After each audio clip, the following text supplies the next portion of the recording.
Friends, welcome back. So now we are going to see the Spring Boot. What is the Spring Boot? How effectively you can use the Spring Boot.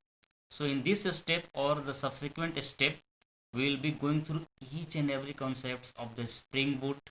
So before going to the Spring Boot, we will just go some couple of steps with Spring framework to understand. So Spring Boot and the Spring framework is not compete with each other, they complement to each other.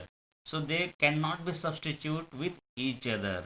Okay, so we'll see. So that's why first we'll see some couple of steps. We'll spend some time with Spring framework, so that after jumping to the Spring Boot, we'll realize the magic of Spring Boot.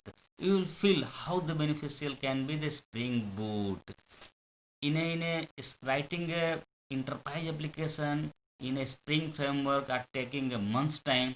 Then using the Spring Boot, you can complete within a week time. So let's start with Spring Boot concepts, and thereafter we'll spend some time with the Spring framework, and then we'll jump to the Spring Boot. Okay.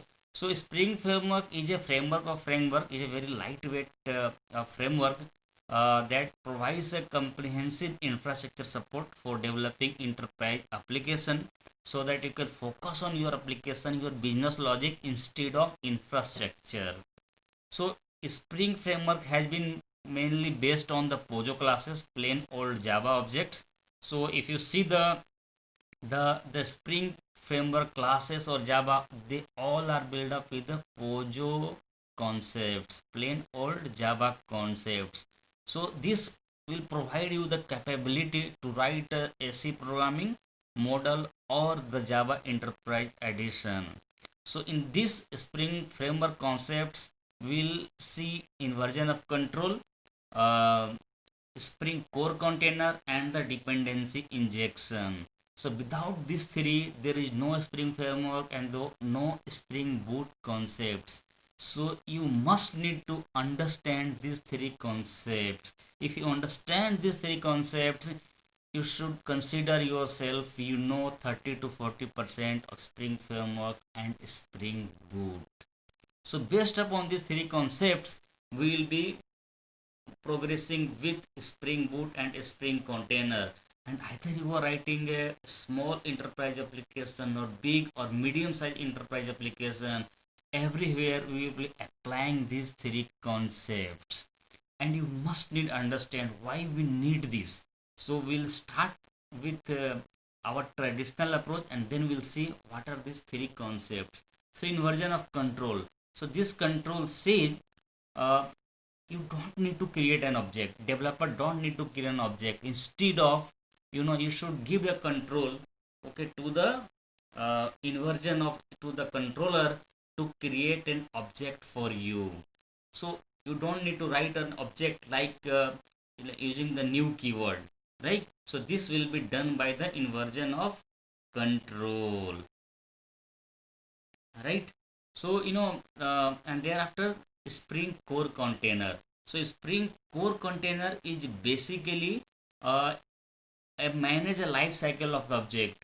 Okay, so this container will create an object, it will wire them together, configure them, and it will manage the complete life cycle.